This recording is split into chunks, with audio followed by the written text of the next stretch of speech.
আপনাদের মতো একজন এতিম সাহাবী নবীর দরবারে যা হাজির হয়ে গেছে। নবী, একটা প্রশ্ন আপনাকে করতে চাই। নবী বলে, সাহাবী কি প্রশ্ন করবা বলো, কি জানতে চাও বলো।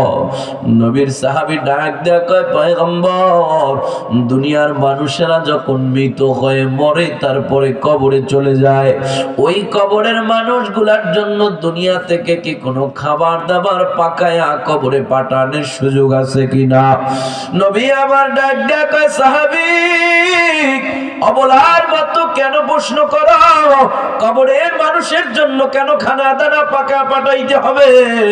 নবীর সাহাবী কান্না মাখা কণ্ঠে জবাব দেয়, পয়গম্বর, আমি মা হারা বাবা হারা একটা এতিম সন্তান। ও পয়গম্বর,